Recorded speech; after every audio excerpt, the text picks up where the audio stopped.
The vast assembly hall of the Galactic Council stretched across 3 kilometers of crystalline architecture. Representatives from 200 species filled the chamber, their forms ranging from the serpentine zirconians to the silicon-based crystallids.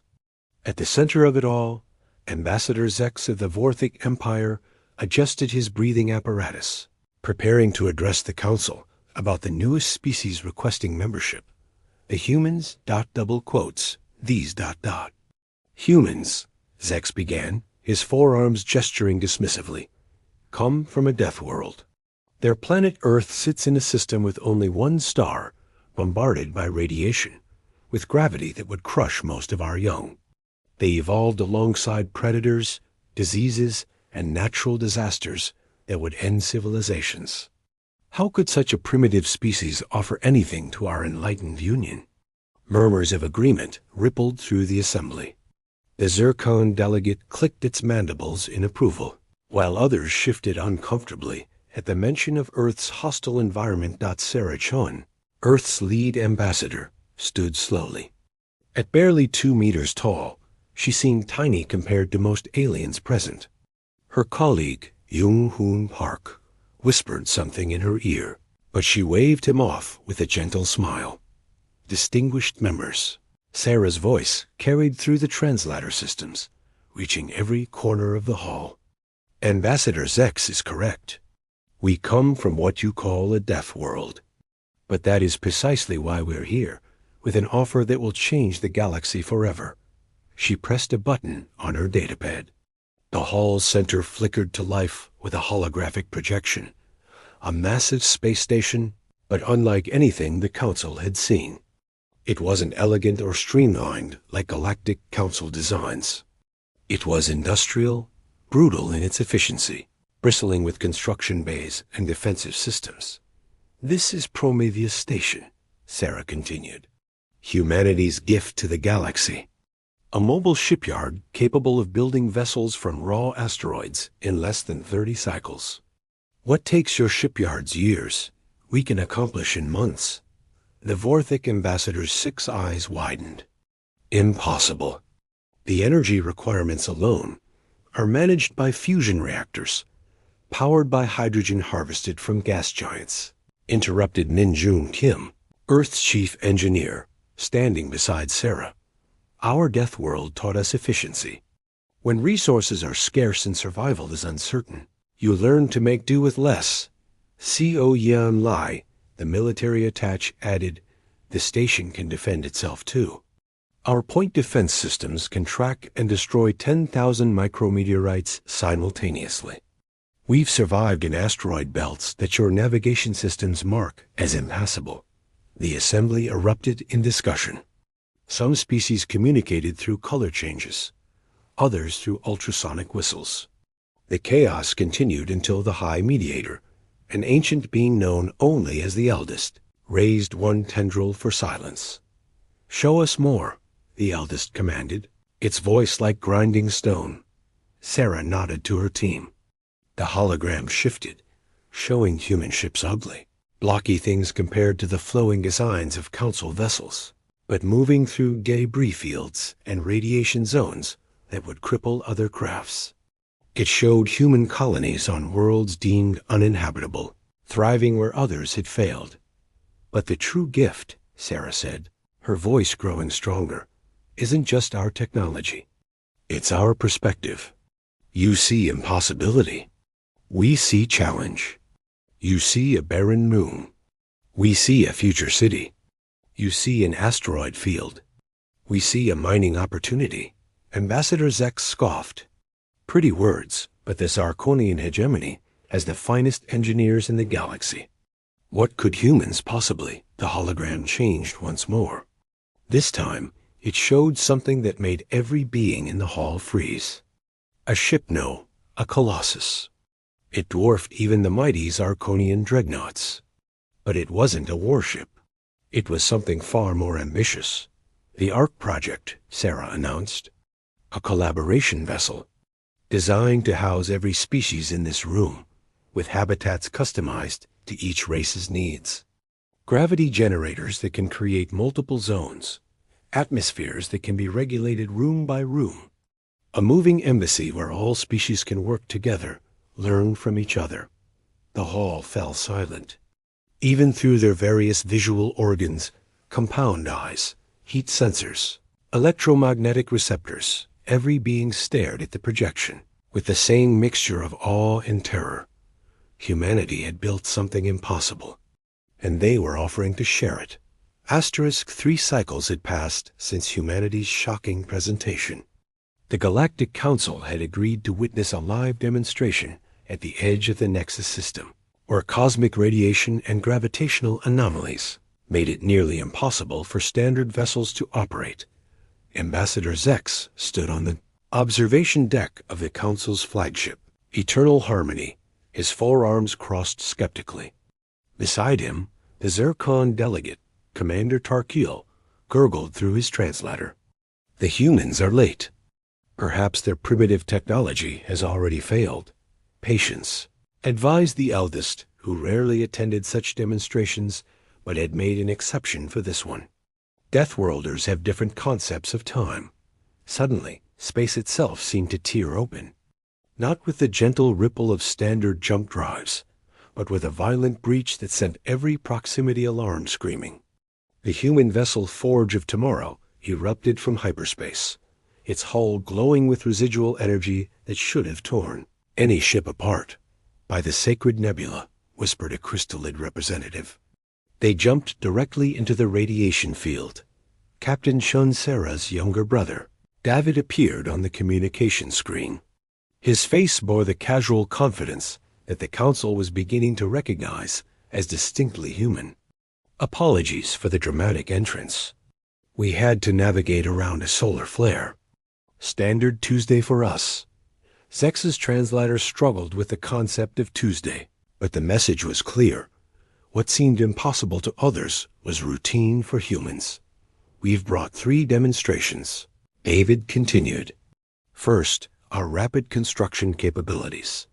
The Forge of Tomorrow extended massive arms from its hull, each one equipped with tools that looked crude compared to Council technology. They began pulling in debris from the field-twisted metal from ancient battles, irradiated rock, materials that should have required extensive decontamination. Within minutes, the debris was being processed. The humans didn't decontaminate it. They used the radiation as part of their forging process. Jung-Hoon Park, who was aboard the human vessel, provided commentary through the CUM system. Our nanoforges use radiation as a catalyst, he explained. What you consider contamination, we consider free energy. In 40 minutes, we'll have a functional probe. 40 minutes? Tarkil's mandibles clicked in disbelief. Our fastest fabricators require 6 hours for a basic probe. True to their word, 38 minutes later, a probe launched from the Forge of Tomorrow.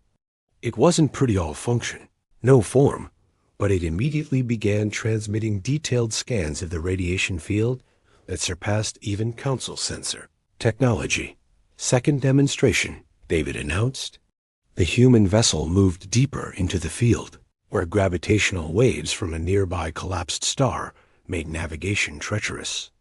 Council ships would need to move at minimal speed. Calculating each meter of movement. The Forge of Tomorrow accelerated. Are they insane? Zex exclaimed, watching as the human ship danced between gravitational eddies that should have torn it apart. Their hull stress must be within acceptable parameters. CO Yan Lai's voice came through the CUM. She was monitoring from the ship's engineering bay.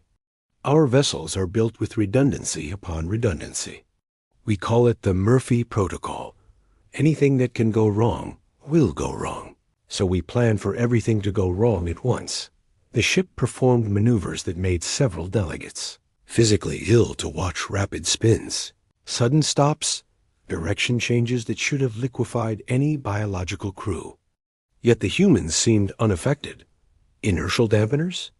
The eldest inquired. Partially, admitted David, but mostly we're just used to it. Earth's military pilots train in conditions that would be considered torture by Council standards. We call it Tuesday training. There was that word again Tuesday. Several delegates made notes to research human time measurements. The third demonstration. Sarah's voice now came through, as she had joined the communication from Earth. Is the one we're most proud of? Space in front of the Forge of Tomorrow began to shimmer.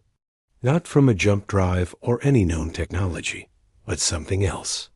Slowly and possibly, a structure began to materialize. Not transported, built, piece by piece, by invisible constructors. Molecular assembly drones, Minjun explained. Too small for most sensors to detect. They've been building this for the last hour while you watched our other demonstrations. The structure solidified, a small station, complete with docking ports sized for various council vessels. But what made every observer gasp was the emblem emblazoned on its side, the symbols of every species in the council, surrounding Earth's blue marble, with words in galactic standard. Together we rise. This isn't just about our technology, Sarah said softly. It's about what we can all achieve together. Humans don't just survive impossible conditions, we thrive in them. And we want to help you thrive too. The observation deck was silent, except for the hum of life support systems. Finally, Zex uncrossed all four arms and spoke. I may have misjudged. *. 6 months after humanity's admission to the Galactic Council, the emergency sirens screamed across every inhabited system.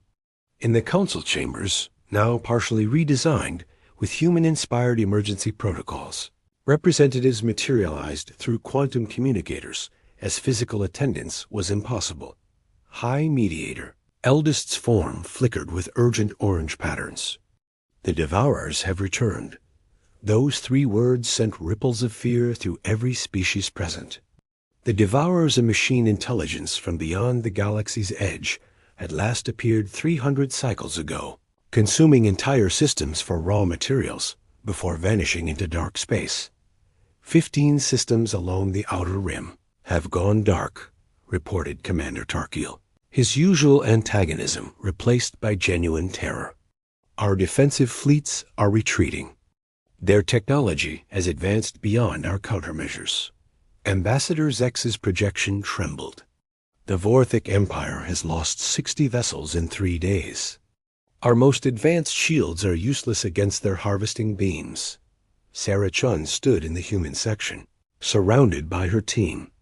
Where others showed fear, the humans displayed something else: determination, mixed with what looked almost like excitement. How long until they reach the core worlds? Sarah asked calmly. At current pace, 40 cycles, the eldest replied.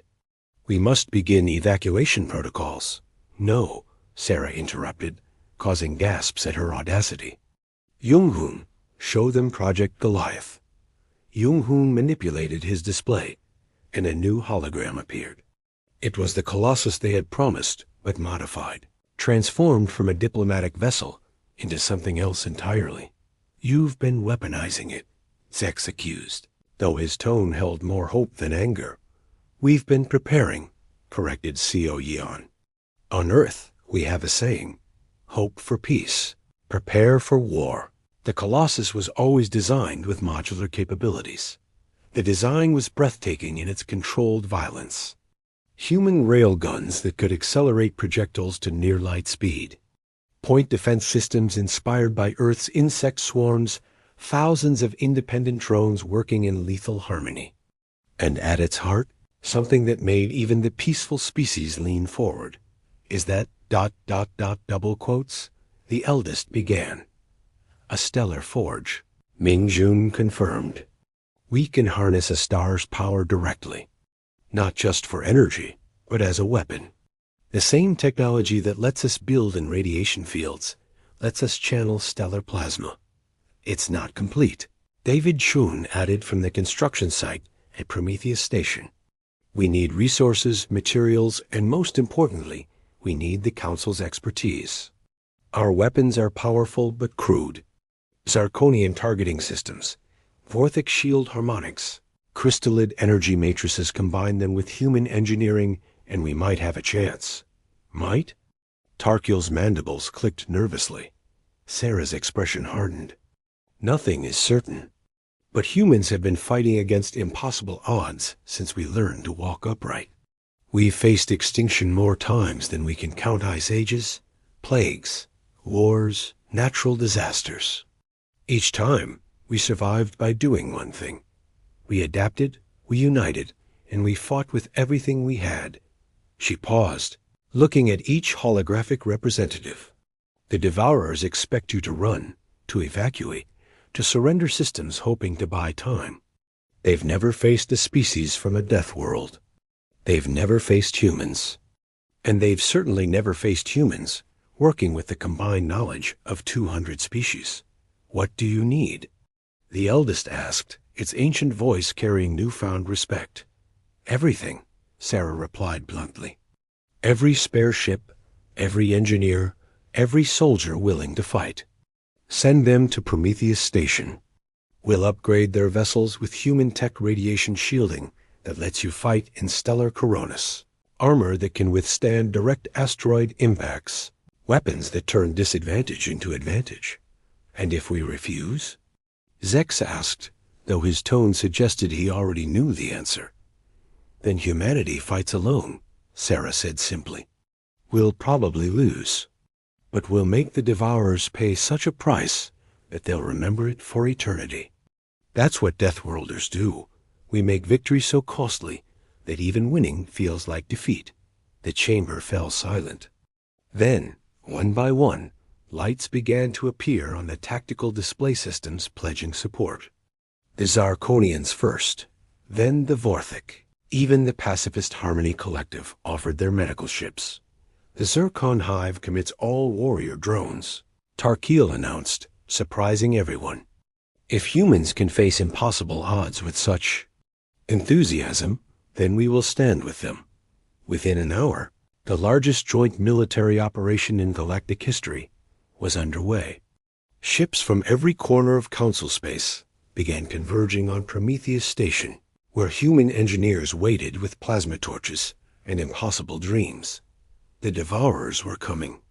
But for the first time in 300 cycles, the galaxy wouldn't run. They would fight. The human way. Asterisk Prometheus Station had transformed into the largest shipyard in galactic history. Where once there had been a single human station, now a sprawling complex of interconnected facilities stretched across 50 kilometers of space.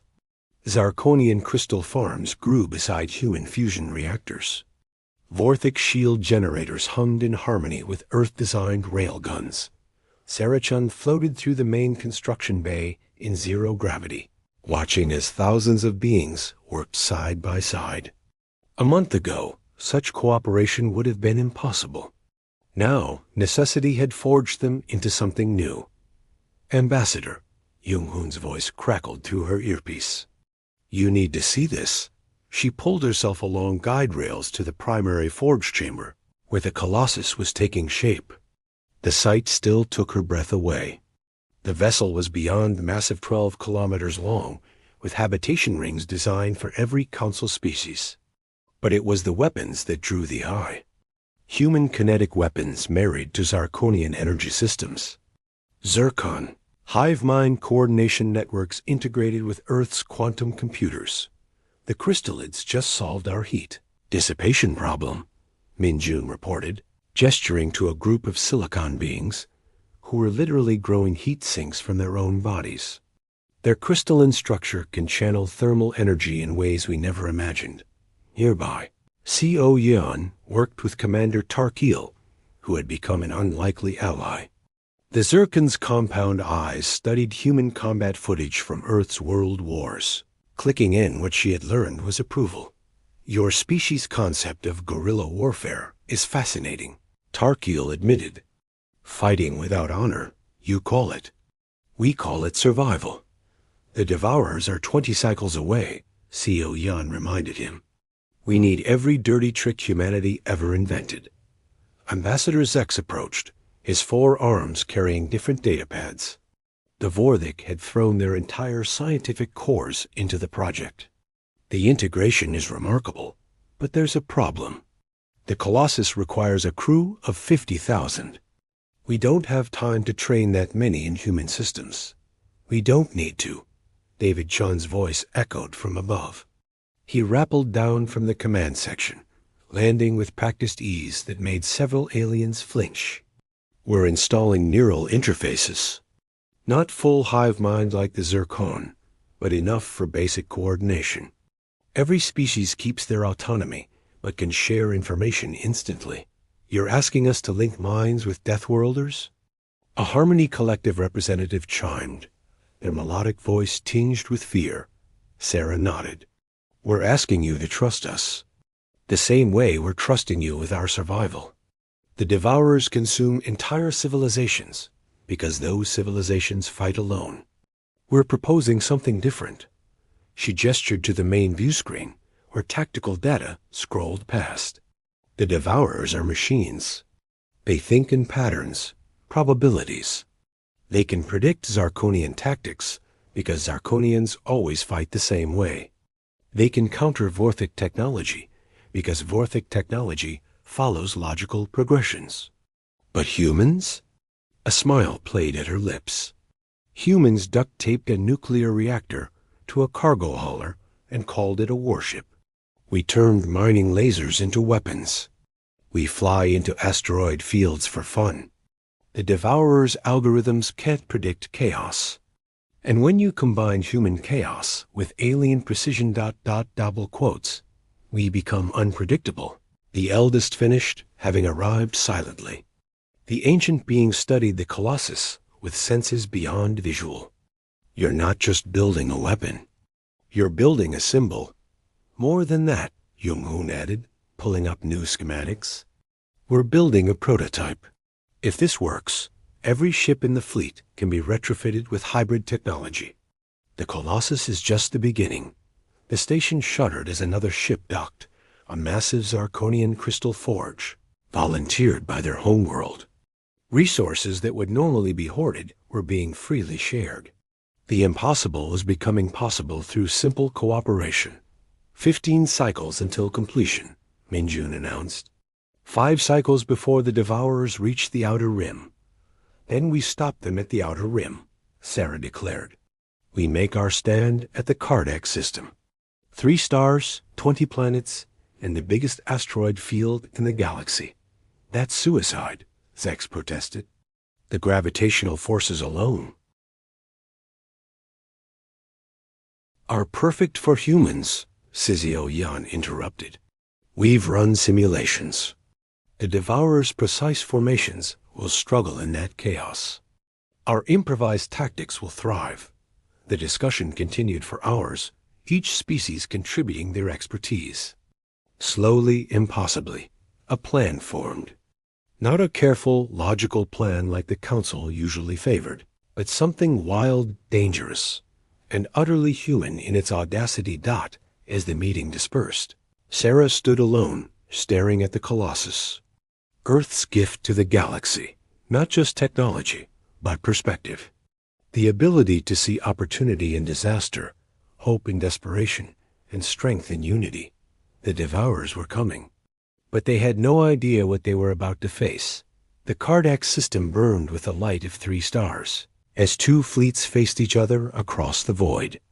The Devourer's armada moved with mechanical precision 10,000 vessels in perfect formation, each one a harvesting machine designed to strip entire worlds bare. Their collective intelligence hummed with calculations, predicting victory with 99.7% probability. They had not calculated for humanity. The Colossus hung in space, like an impossible dream made real. Its hull reflected the trinary starlight, a patchwork of technologies that shouldn't work together but did. Around it, the combined Council fleet spread out in formations that defied conventional tactics, chaotic to outside observers, but orchestrated with deadly purpose. All stations report ready, David Chun announced from the Colossus's bridge, a massive chamber where representatives from every species worked at hybrid control stations. Sarah stood at the central command platform, neural interface crown linking her to 50,000 souls. Through the link, She felt them all Zex's calculated fear, Tarkil's warrior anticipation, the eldest's ancient wisdom, and underlying it all, humanity's iron determination. Devourers are responding to our presence, Yung-Hoon reported. They single quotes confused. Their formation is adjusting, trying to compensate for our positioning. The human fleet wasn't in neat lines or geometric patterns. They were scattered like seeds on wind, seemingly random, but following patterns learned from Earth's predators, wolf packs, shark schools, army ants. They're sending a communication, the comm officer announced. The screen filled with the Devourers. Collective consciousness, not a face, but a pattern of lights that hurt to perceive. Biological entities. Your resistance is inefficient. Submit to harvesting. Your distinctiveness will be preserved in our matrices. Sarah stepped forward. Counter-offer. Leave now, and we won't turn you into scrap metal. The lights pulsed. Humor. Irrelevant. Beginning harvesting protocol. The Devourer fleet moved forward with terrible grace. Harvesting beams lanced out, the same weapons that had destroyed entire Council fleets. They struck the human vessels and refracted. Crystallid refractive armor is holding. Min Jun shouted. The silicon beings had grown crystalline shells around human ships, turning the Devourer's precision weapons into scattered light. Return fire, Sarah commanded. Operation Chaos Storm. What happened next would be remembered in galactic history as the moment everything changed. Human mass drivers fired not at the Devourers, but at the asteroid field, sending millions of rocks tumbling into the battlefield. Zarkonian tractor beams caught them, accelerating them to weapons-grade velocity. Zircon drones swarmed through the chaos, too small for Devourer targeting systems to track. The Devourer's formation shattered. Their collective intelligence struggled to process the randomness, the illogical tactics, the way the Council fleet turned environmental hazards into weapons. Colossus main weapon charged, Sizio Yan announced. Stellar Forge online. Sarah felt the ship's power through the neural link, the heart of a star contained, channeled, weaponized. Target their command node. Fire. The Colossus spoke with the voice of suns. A beam of stellar plasma, focused through Vorthik harmonics and directed by human aggression, carved through space. It struck the largest Devourer vessel, a construct the size of a moon. For a moment, nothing happened. Then the vessel began to collapse. Its own mass turned against it by gravitational manipulators designed by 12 species working in harmony. The Devourer's collective screamed across all frequencies. Not in pain machines didn't feel pain, but in something worse. Surprise. They're adapting, Tarkil warned. Changing their attack patterns. So are we, Sarah replied. Through the neural link, she sent a single thought to the fleet. Improvise. What followed was beautiful chaos. Ships designed for long-range combat charged into knife fight range. Mining vessels turned their drills on Devourer hulls. A harmony. Collective medical ship began broadcasting frequencies that disrupted machine processors.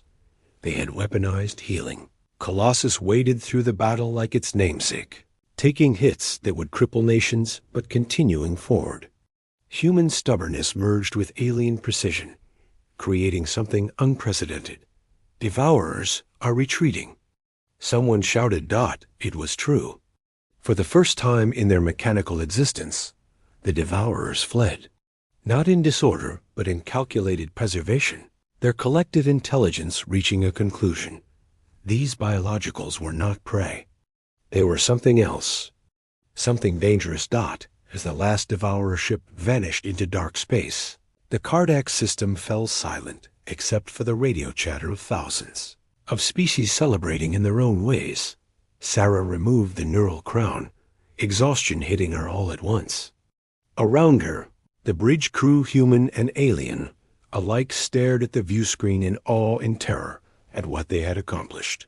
We did it, Zex said, his forearms trembling. We actually did it. No, Sarah corrected, looking at the assembled beings who had become more than allies. We became something new, together. The eldest moved forward, its ancient form somehow conveying satisfaction. The galaxy will remember this day. The day the impossible became possible. The day the Colossus forged not just victory, but unity. Outside, the 3 stars of Cardex continued their eternal dance, witness to the moment when humanity's gift to the galaxy proved its worth. They had given more than technology or ship's dot. They had given the galaxy the one thing it had never had before, the human spirit, indomitable, adaptable, and absolutely refusing to go quietly into any night. The Devourers would return someday, perhaps. But when they did, they would find a galaxy transformed. A galaxy that had learned the human way of war, with everything you have, alongside everyone you can, against any odds necessary. A galaxy that had learned to forge giants.